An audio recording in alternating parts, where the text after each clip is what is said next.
Paris, 1793. The French Revolution is over. The cause is won. But the bloodshed has only started. The reign of terror sweeps through the land in all its fury. And each day, Madame la Guillotine is fed her share of human life. The dripping blade rises and falls, and the crowd counts in monotonous rhythm as each noble head rolls to the ground. The knife rises again and sweeps downward. 22 lives in a single day, and more to come, and more, until nightfall draws a curtain on the scene.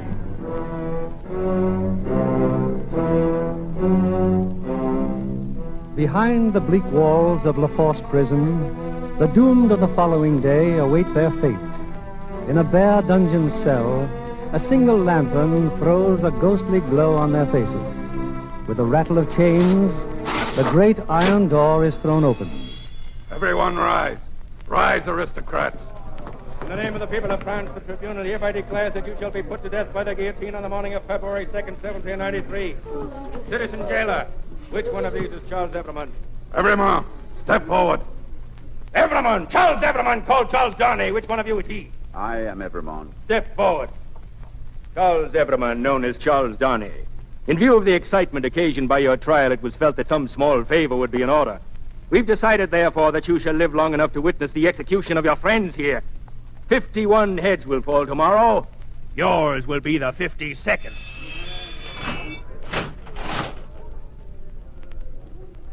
Citizen Evrémonde. Yes? I didn't know you were here with us. It's so dark. I know. What is it you want, please? Don't you know me? I'm Lisette, the seamstress. Oh. We were brought to La Force together. Oh, yes, of course. I forget for the moment of what you were accused. They accused me of plotting. But I'm innocent. How could I plot against the Republic? I'm nothing. I'm no one. Oh, don't cry, child. It's too late for tears. I try to be brave. But soon the morning will come. It's growing light even now. You have an hour yet. Perhaps more. Ask God for courage. Look, the sun is rising. I'm afraid. And yet I'm glad. At least we can see again. We can... What is it? You are not Evrémonde. Oh, shh. You are not Charles Evrémonde. Quiet. I knew Charles Evrémonde. His eyes were blue. Yours were brown. His hair was light. And yours... Who are you? Like you, I'm nobody. But you are going to die for him. Why, monsieur? I could never make you understand. But I could set you free. One word from me No, shh. You can't do that. You must not, please. Tell me about yourself. How can I? It would help so if you would talk to me. Perhaps it would help you too, monsieur. There's so much to tell. It all began long ago. When? 25 years ago. 1768. Have you ever been in England? No, never. There's a long hill on the Dover Road that sweeps down to the sea. It's a pleasant road on a summer day with the sun shining, but the devil's own highway at night in the winter rain. On just that sort of night in 1768, a coach topped the rise of the hill, the mail, bound east for Dover. Get up there! Get up! Top of the hill, Tom. Better rest him for a moment. Oh! We'll be lucky if we make the boat for Calais, but... Hey, listen. Hear that? What do you say? I see a horse and a canter coming up the hill after us. I say a horse at a gallop. Oh, there! Stand or I'll fire! Who are you? What do you want? Is that the Dover mail? I want a passenger. What passenger? It's a Jarvis lorry. Keep where you are. Is there a gentleman named Jarvis Lorry in the coach? I'm Laurie. Who wants me? It's me, Mr. Lorry, Jerry. I know this messenger guard. There's nothing wrong. I hope there ain't. Hello, you. Come on at a foot pace. Well, Jerry, what is it? A dispatch, sir, sent after you from London. Be quick about reading it, sir. I don't like this. It's not very long, you see. Wait at Dover for Mademoiselle. Very good. Jerry, Yes, Mr. Lorry. ride back to London as fast as you can. Tell them my answer was recalled to life.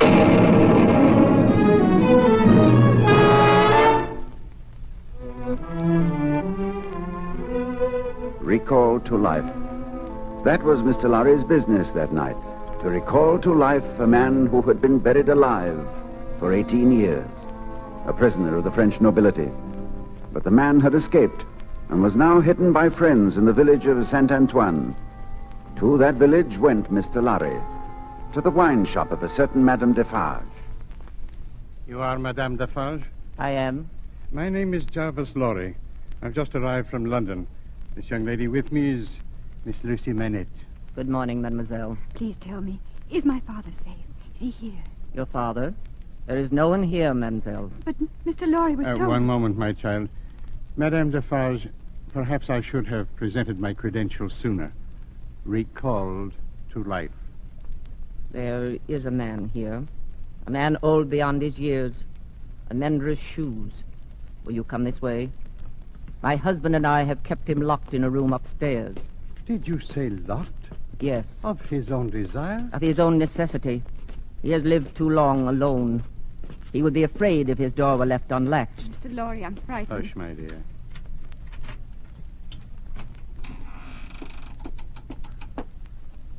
Father. Good day, Dr. Manette. You are hard at work. Yes, I am working. You have a visitor, Doctor. Show him the shoe you are making. Now, tell Monsieur the maker's name. You ask my name? Yes. 105 North Tower. That is all? 105 North Tower. You see, Monsieur, he remembers nothing. Dr. Manette, do you remember nothing of me? Look at me. Is there no old banker, no old business rising in your mind? Think of England. A man who was your friend, Jarvis Lorry. It is no use. That is what they have done to him. Lucy, come here, my child. Now speak. Call him. Yes. Speak to him as you did long ago. Father. Father. Who is this? Oh, Father. Do you remember, Dr. Manette? I remember a little girl with long golden hair, ages and ages ago. What was her name? Her name? She laid her head upon my shoulder when they came for me that night. Don't let them take you, Father.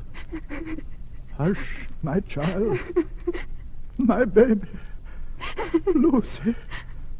Lucy.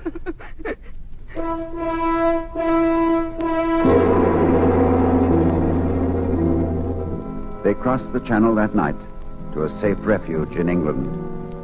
There, for 5 years, the good doctor rested until at last his memory returned, and he was well again. But now, in the English courts, a trial was in progress, the trial of a certain Charles Darnay, accused of plotting treason against His Majesty's government. Dr. Manette, called as a witness, sat with his daughter near the judge's bench. The court was hot, humid. Only one man seemed quite at ease, the assistant counsel for the prisoner. His court wig dipped in a slovenly fashion over one eye, his court gown stained with wine. His name, if anyone was interested, was Sidney Carton. Carton, we must act quickly. With the evidence they presented, Darnay will hang by morning. Carton, you hear me? I hear you, Mr. Stryver. Well, what shall I do? If I were you, I'd sit down. Darnay is my client. I'm trying to protect him. I pay you well for your assistance, and I expect to have it. You'll have it, Stryver, when the time comes. I see you've already had your bottle today. Two, I believe. Drunk. Always drunk. Carton, listen to me. At the present time, I'm more interested in Dr. Manette. Dr. Manette to the stand.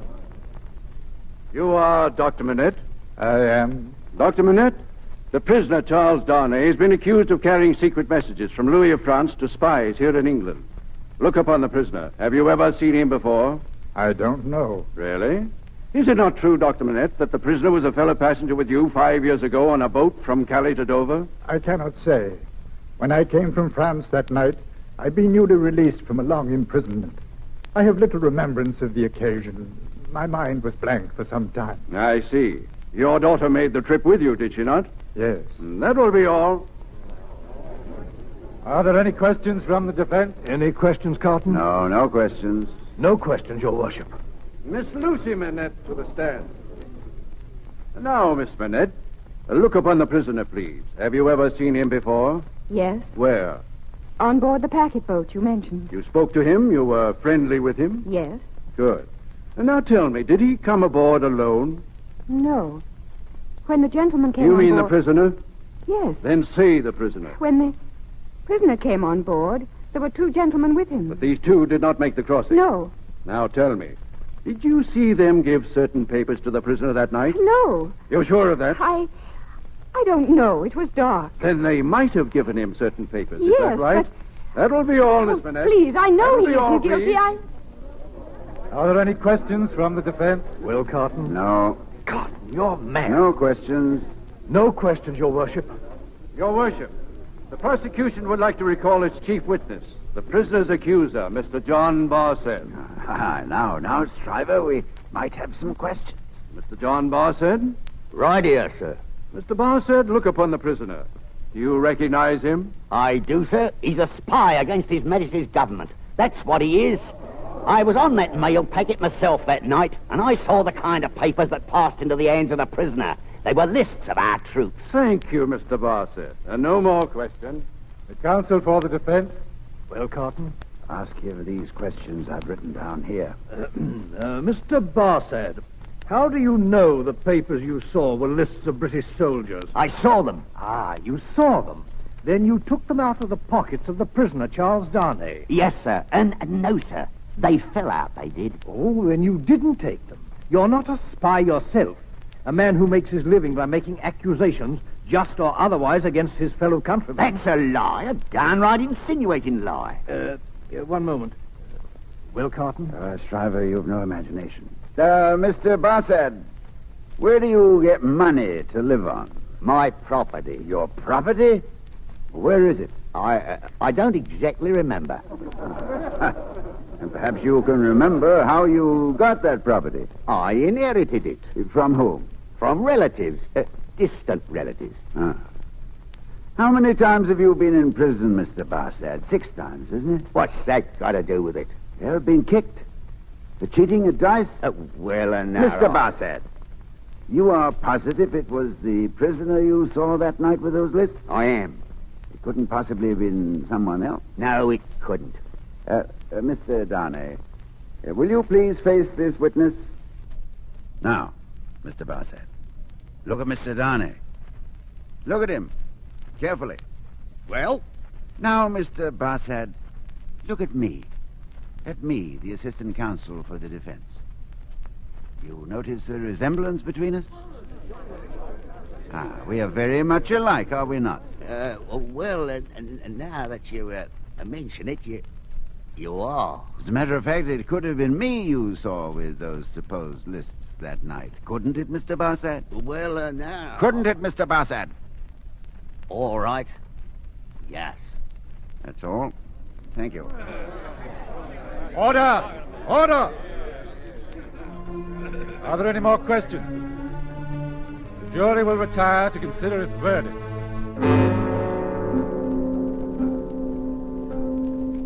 Has the jury agreed? We have, Your Worship. And how do you find the prisoner, Charles Darnay? We find the prisoner not guilty.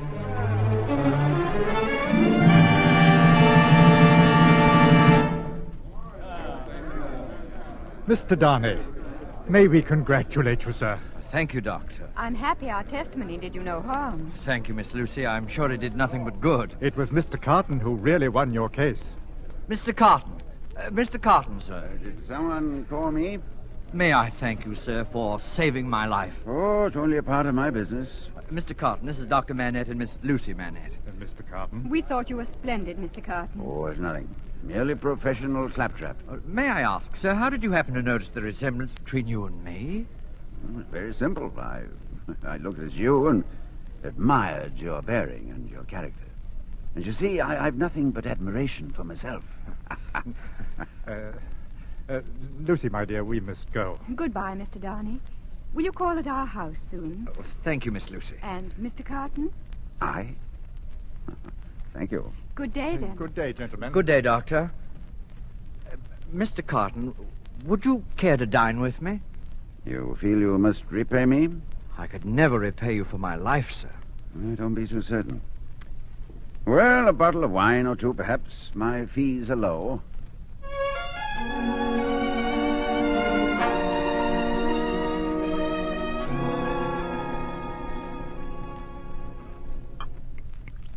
Another glass, Mr. Darnay. Thank you. I've had enough. Well, Mr. Darnay, how does it feel to be alive again instead of hanging by your neck? I'm a little confused regarding time and place, but it's good to feel at home in the world again. Yes, it must be an immense satisfaction. For me, the world has very little to offer, except wine like this, so you and I are not very much alike in that particular, are we? Hmm? You speak very faintly, Mr. Darnay. I didn't speak at all, sir. Come, Mr. Darnay, why don't you call a health? Give us a toast. What toast, sir? Why, it's on the tip of your tongue, man. I swear it's there. It's been there all evening. Out with it. Very well, then. To Miss Lucie Manette. Miss Manette. Ah.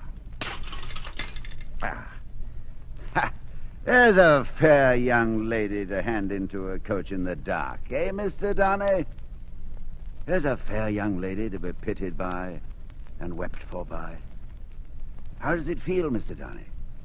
Is it worth being tried for one's life to be the object of such sympathy and compassion? I don't take your meaning, sir.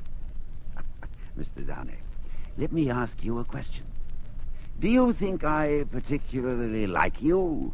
You acted as if you do, but I don't think you do. I don't think I do either. Nevertheless, I hope there's nothing in that dislike to prevent my calling for the reckoning and parting without ill blood. Oh, no, nothing at all. No. Did you call the whole reckoning? If I may, sir. Well, in that case, innkeeper, more wine. Yes, sir. Good night, Mr. Carton. One last word, Mr. Darnay. You think I'm drunk? I think you've been drinking, Mr. Carton. You know I've been drinking. Since I must say so, I know it. You should likewise know why. I care for no man on earth, and no man cares for me. Much to be regretted. You might have used your talents better. Maybe so, Mr. Darnay, maybe not. Good night, sir. And don't let your sober face elate you. You never know what it may come to. Innkeeper, the wine. Coming, sir.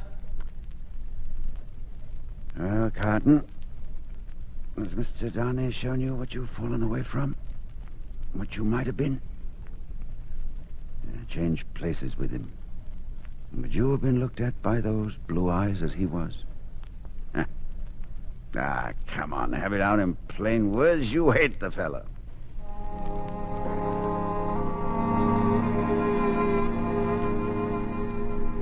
Sidney Carton knew it was too late to change his way of life, but he took to brushing his shabby coat and combing his untidy hair. And there were times even when he remembered that a gentleman doesn't drink himself nightly into a stupor. On Sunday afternoons, he would appear in Miss Manette's garden, sitting quietly, speaking but seldom, for Charles Darnay was there too. One evening, just at dusk, an approaching storm sent them indoors. Listen. It's coming soon, Mr. Darnay. It comes slowly but surely. Isn't it impressive? Sometimes when I've sat here of an evening like this, listening to the thunder in the distance, I've had such a strange fancy. I've imagined that the thunderclaps were echoes. Echoes of all the footsteps that will one day enter our lives. Well, if that is so, there's a great crowd coming into our lives, so I take them into mine gladly. It was my foolish fancy, Mr. Carton. There's a great crowd bearing down upon us now. Thousands upon thousands. Here they come, fast, fierce, and furious. Oh, You make my fancy seem too real, Mr. Carton.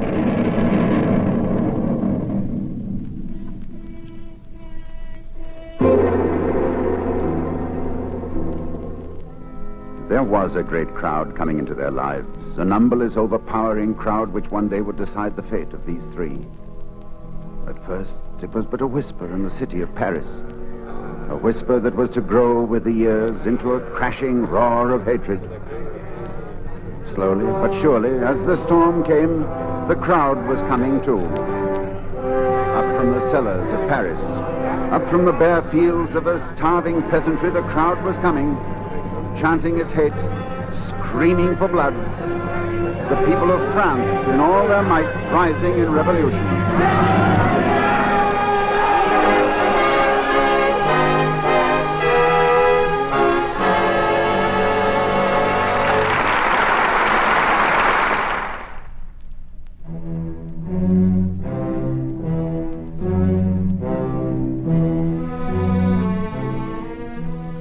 In the forced prison, awaiting death by the guillotine, the man called Darnay continues his story.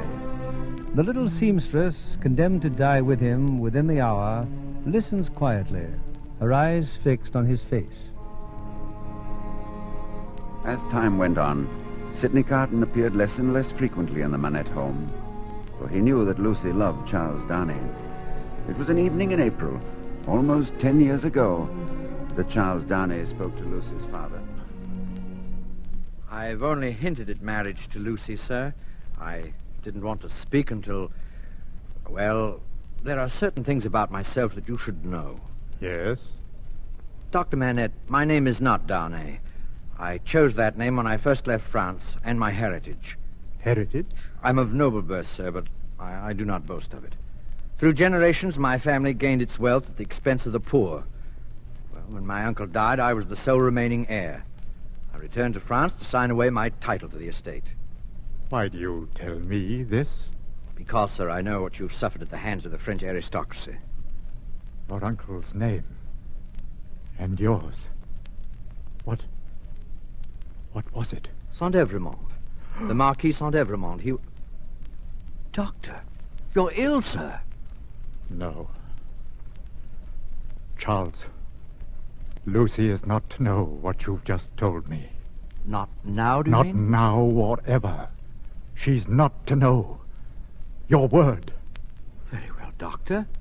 You have my word. Now, go, please. Go. Saint-Evremond. Saint-Evremond.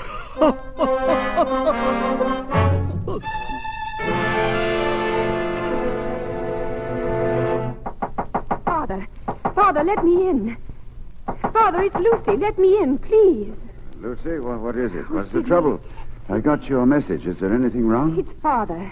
He's been locked in his room all day. I'm so afraid. Dr. Manette. Open the door, Dr. Manette. Miss Lucie, I found a key in the storeroom. Give it to me, will you? And take Miss Lucie downstairs. Yes, sir. Come, my dear. Come, my ladybird.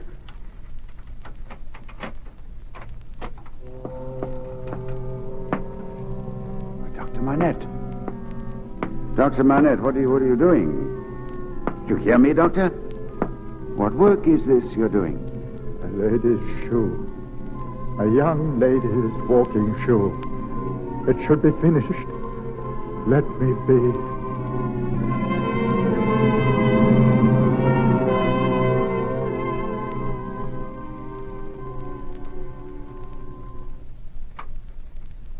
Sidney, is he all right? Yes, he's all right. Dr. Jemison is with him. You've been very kind to stay so long. I tried to reach Charles, but he wasn't at home. I was so worried. There's nothing to worry about now. A few days and he'll be well again. What could have caused it? After all these years, to go back to that? What happened to him? How can we know? A shock, perhaps. Some sudden jolt of memory. A man's mind can play queer tricks. Miss Lucie, I brought you a cup of chocolate.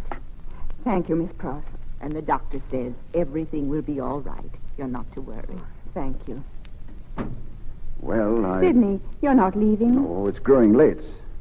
No, not for me, of course, but I doubt if you see the dawn very often. I don't. But I can welcome it today. A few hours ago, everything was so black and fearsome. And now, all my troubles are past. All my hopes reborn. It's always that way, isn't it? There are some hopes a man may have which remain in the shadows forever. Do you have such hopes, Sidney? No. I'm like one who died young. Sidney, you have come often to the house in the past few months, and yet we know very little about you, except that you're our friend. Is there nothing I can do to help, Sidney? I could never hope to repay what you've already done. May I tell you something? Will you hear me without shrinking from me? What is it? You have been the last dream of my soul. Seeing you here in your home has stirred old shadows that I thought had died out of me. I've heard whispers from old voices impelling me upward that I thought were silent forever. I've had unformed ideas of striving afresh, fighting out the abandoned fight.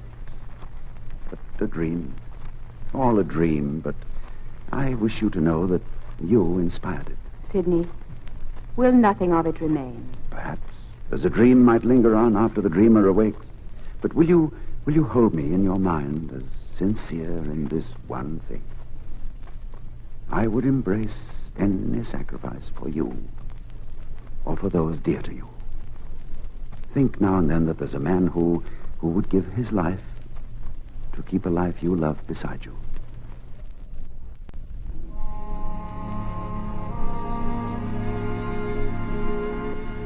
A poor fool, Carton, drunk, this time with self-pity. From that day on, he was seen rarely in the Manette home. He was there when Lucie and Darnay were married, and again some years later when their child was born, a girl. But his visits were short, and he would slip away at the first opportunity. In France, during these years, the echoing footsteps of the crowd had been growing louder. Grim patriots who had bathed the soil of France in the blood of the hated nobility. And then the storm broke in all its fury. In July 1789, they swarmed from the rat holes of Paris to cover the country with a blanket of red. An army of vengeance bent upon destruction and death. The Bastille has fallen! The Bastille is ours! On, citizens! On! Madame Defarge, how can you sit and knit so calmly on this day? Our victory will come only when every noble head has rolled up every noble shoulder. And in this knitting I have inscribed their names, the names of those who starved us, killed us. And for every stitch another head shall roll. For every stitch we shall be avenged.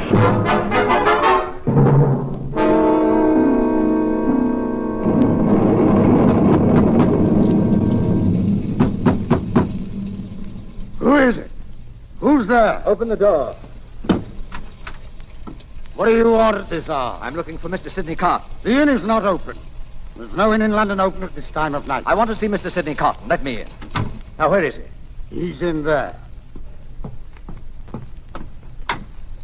Carton. Carton, wake up. Wake up. Who is it? Who? Darnay. Oh, Mr. Darnay. Welcome, Mr. Darnay.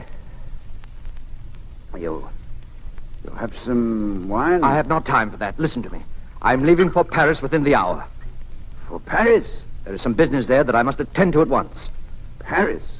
Oh, very warm this time of the year. If I were your lawyer, I should advise against the journey. How much do you know of me? This is excellent wine, Mr. Darnay. French wine. From the cellars of the aristocrats who fled the country. There'll be few of these bottles left now. It's being poured into the streets, along with the blood of the nobles who once drank it. Must you go to Paris, Mr. Darnay? I see there is little I have to explain to you. But I received a letter this morning from a man who was once my servant. They have threatened to send him to the guillotine. unless he can explain why he's in possession of certain property. That's why I must go, to save his life. Ah, what of your own life? Oh, I'll be in no danger. I've renounced my inheritance. It's easily proved. Well, why do you come to me? Well, there's no one else I can turn to. I don't know how long I shall be gone. I should like to feel that there is someone here in London who is watching over my family. I? Oh, you trust me? Watch over your child, your wife? Yes. I know that you love her. When did you say you must leave? Tonight, now. Well, have no fear about your family. They'll be safe. Thank you, Cotton. Good night. Good night. Godspeed. Mr. Cotton, more wine, sir? No. No, take it away.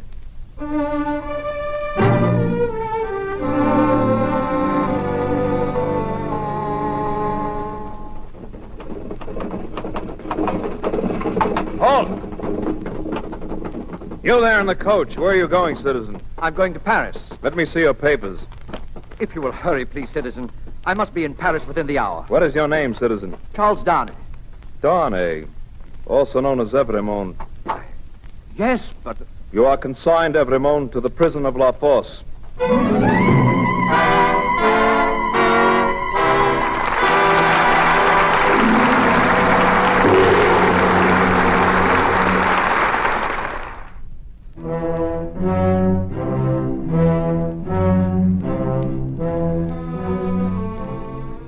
The sun rises slowly over the roofs of Paris, and the long shadow of the guillotine falls against the walls of La Force prison. In the cell of the condemned, Sidney Carton speaks in a hushed voice, his story meant only for the ears of the little seamstress. They brought Charles Darnay here to La Force prison to be held in secret. But somehow the news filtered back to England, and soon his wife and child were in Paris with Dr. Manette and Mr. Lorry. Mr. Lorry? Yes, their old friend. For months they waited for some word from Darnay in his cell, but no word came. And every day through the streets the tumbrils passed, filled with condemned, on their last journey to the guillotine. Did you see him? Did you see Charles? No. They would not take me to his cell. But I have news. Yes. Charles is summoned tomorrow for trial. Tomorrow? Oh, Father. I think it will go well, my child. They're going to allow me to testify for him. You? They'll brand you as a traitor. They'll kill you, Father. No, my child. I bear a charmed life in this city. I have been a prisoner in the Bastille.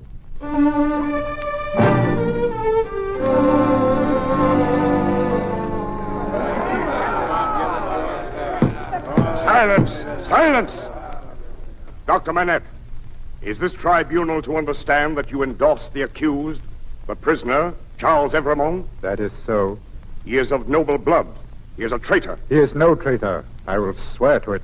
Dr. Manette, we know your life, the cause you fought for. You are one of us. Yes, and as one of you I speak. The accused Charles Evremont was my first friend when I was released from the Bastille. The accused Charles Evremont is my daughter's husband. In all these years he has had no part in the tyranny against which we fought. He's renounced his share of the estate and returned it to the people. Charles Evremont is no enemy of the revolution. I give you my word, he is innocent. Free the prisoner. If the doctor of Beauvais says he is innocent, free him! Is the jury ready to declare itself? We are. How say you then? Let the prisoner be free. Wait! Wait, I say! The prisoner cannot be free! Citizeness Defarge. I say the prisoner still stands accused. By whom, Citizeness? By three voices. By my husband, Ernest Defarge. By myself. And the third? By the doctor of Beauvais, Dr. Alexander Manette. I protest. I protest Continue, against this. Citizeness. Hear me, all of you. Dr. Manette, you have said Charles Evremont was your first friend. I was your first friend. It was to my wine shop you were brought, where you made shoes under my care. You knew yourself then only as a number. 105 North Tower, the cell in which you had been confined. Is that not true? If you say it is, I must believe it. I can't remember. But I remembered, and I resolved one day to examine that cell. And on the day the Bastille fell, I went to 105 North Tower. Hear me, citizens! In that cell, hidden in the stonework of the wall, I found a paper. A paper written by Dr. Manette in the year 1767, before the dark and loneliness had driven him mad. It is that paper I hold in my hand now. It describes in the doctor's words how he was called one night to attend a peasant girl dying in a miserable bed of rags, a girl and her unborn child. In the stable, her brother with a wound in his chest was to breathe his last before the morning. And why? Because those two creatures had protested against the noble family who held them in bondage, had protested against the murder of the girl's father and her husband, killed by those same noble hands. The doctor buried the girl and her brother the following day, but he had seen too much and heard too much from the lips of that dying girl. That night the doctor was thrown into the Bastille. The noble family had silenced him forever. And the name of that family, the name of those murderers, Saint Everyman! Yes, Saint Everyman! And now hear this. Listen to the words of Dr. Alexander Manette himself. The words he wrote. I, Alexander Manette, prisoner of the Bastille, having thus set forth the causes for my imprisonment, do denounce the Marquis Saint Everyman and his descendants against the time when these crimes shall be answered for. I denounce them to heaven and earth. No, stop. You asked me to stop. Listen to me. I have long had the crimes of the Everyman family knitted in my register. Ask my husband, is that so? It is so. On the great day when the Bastille fell, I brought this paper home and we read it together. My husband and I. Ask him, is that so? It is so. Then I told him I had a secret to communicate to him. I struck this bosom with these two hands as I strike it now, and I said, Defarge, I was brought up among the fishermen of the seashore, and that peasant family so injured by the Everymans is my family. That sister of the mortally wounded boy was my sister. That husband was my sister's husband. That unborn child was their child. That brother was my brother. Those dead are my dead. And that summons to answer those things descends to me. Ask him, is that so? It is so. Then tell wind and fire to stop. But don't tell me. What say you now, citizens? Does this Everyman go free?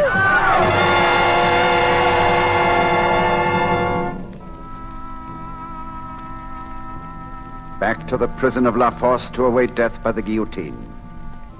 That was the sentence passed by the tribunal.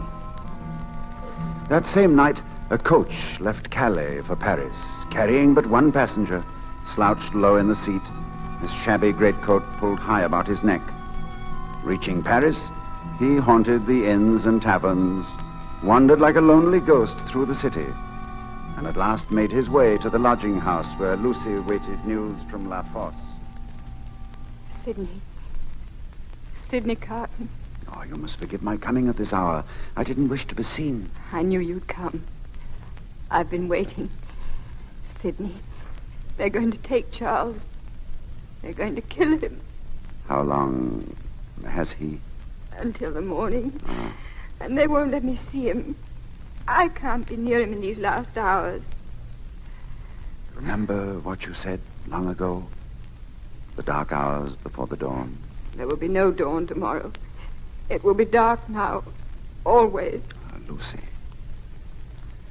If there was some way I could comfort you, you must hope. What hope is there? What comfort? My husband is going to die. Lucie. Oh, Sidney, forgive me. You were right. I have no strength to offer you. You came to us tonight. I shall never forget that.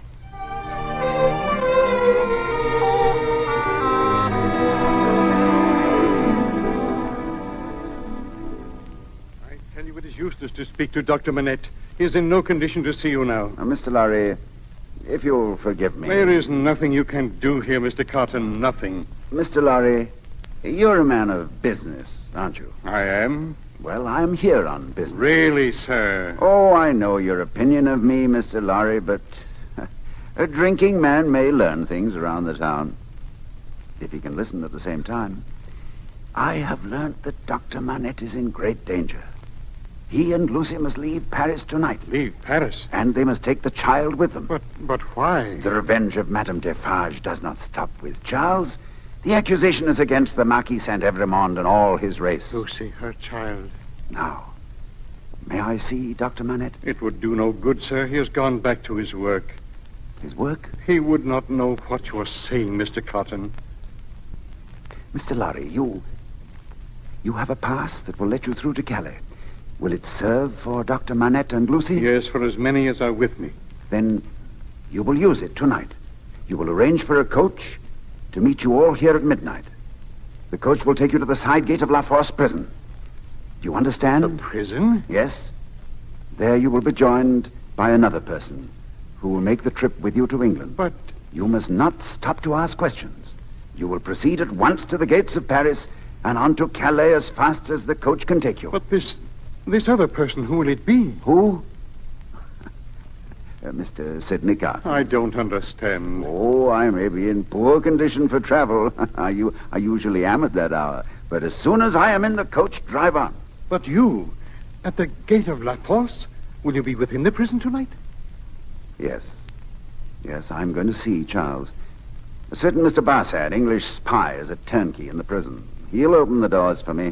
I don't understand all this, sir, but you give me hope. And you will save them all, Mr. Lorry. Not only I, sir. I shall have a young and ardent man at my side. Yes, with the help of heaven you shall. Tell me, Mr. Lorry, yours is a long life to look back on? I'm in my 78th year, sir. You've been useful all your life. Trusted, respected. There are many in this world who'd miss you. A solitary old bachelor? No, there's nobody to weep for me. Wouldn't she weep for you? Lucie? Yes, thank God. I didn't quite mean what I said. It is a thing to thank God for, isn't it? Surely, surely. Mr. Lorry, if you had to say with truth tonight, I have gained the love of no human creature. I have done nothing good nor serviceable to be remembered by. Your 78 years would be 78 heavy curses, would they not? I think they would be. But you are not old, Carton? Oh, no. I'm not old. But the road I took was never the way to age. Well, good night, Mr. Lorry.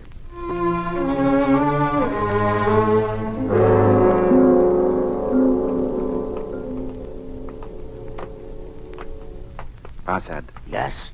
How long before Dane is taken from his cell and put with the others? I can't tell that. Perhaps only an hour now. Leave us alone, but stay within call. You'll keep your promise? I told you I could get you in and out again. But for you both to try to leave? I know. Open the door. Who's there? Have you come for... Carton, you? Of all the people on Earth, I'm the least expected. Is that it? Why are you here? I came to see you. You shouldn't have taken the risk. It can serve no purpose. It can serve one. I bring you a message from Lucie. A message? Or a request, rather.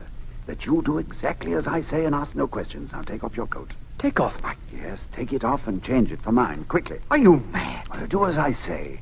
It's her wish. Now, put on my coat. And your hair. Rumple it. So. That's it, as mine is. Carton, there's no escaping from this place. You'll only die with me. Oh, have I mentioned escape? Now do as I say. Now, here. Take my cravat. And give me yours. Oh, Carton, I warn you. Be quiet. Be quiet. Look. There are pen and ink on that table. Is your hand steady enough to write? Was when you came in. Steady it then and write what I dictate. Quickly. To whom do I address it? Oh, to no one. Write. If you remember the words that passed between us long ago, you will understand when you see this. Have you written that? I don't. What vapor is that? Vapor? Yes, there's a strange odor. Something crossed me. Oh, I'm not conscious of it. I take up the pen and finish. I told you once that there was nothing that I would not do. Nothing that I would not... Well, what is it? There is something. That odor. Oh, you mean this on my handkerchief? Yes, it's so... Breathe deeply. No, breathe. No. That's right. Yes, breathe. Breathe.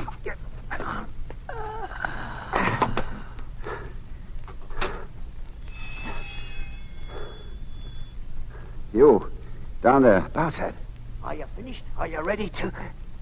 What's this? What's the matter with him? There's nothing. He's unconscious.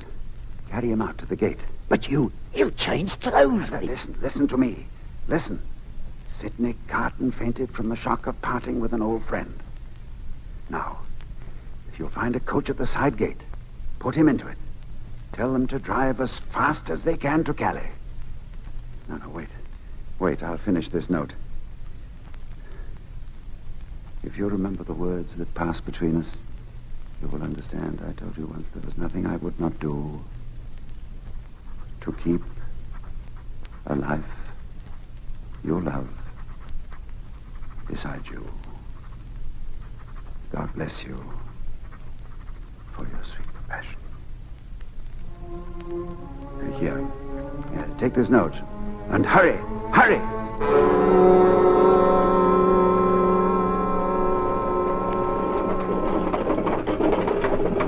Ho there! Ho! Where are you going? To Calais. Who are you? Jarvis Lorry from Tellson's Bank. Passed. Dr. Manette. Passed. His daughter. Passed. His grandchild. Who's that on the floor? He is Mr. Sidney Carton. Let me see him. Sidney Carton, eh? Passed. Open the gate. Let this coach go through.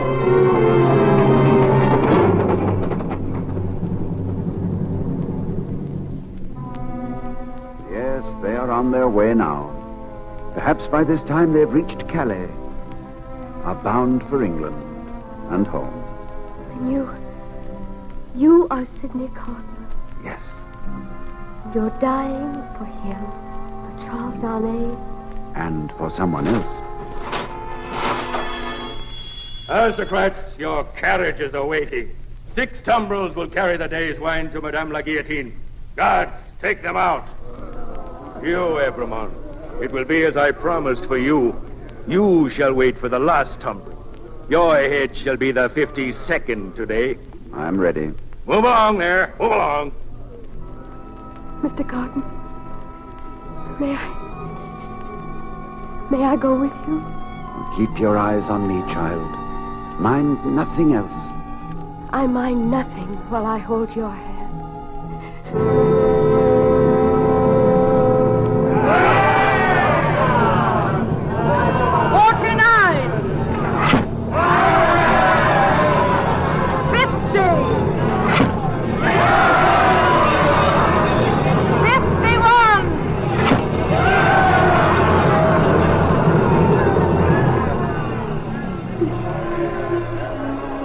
It's a far, far better thing that I do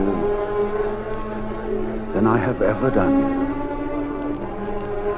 It's a far, far better rest that I go to than I have ever known.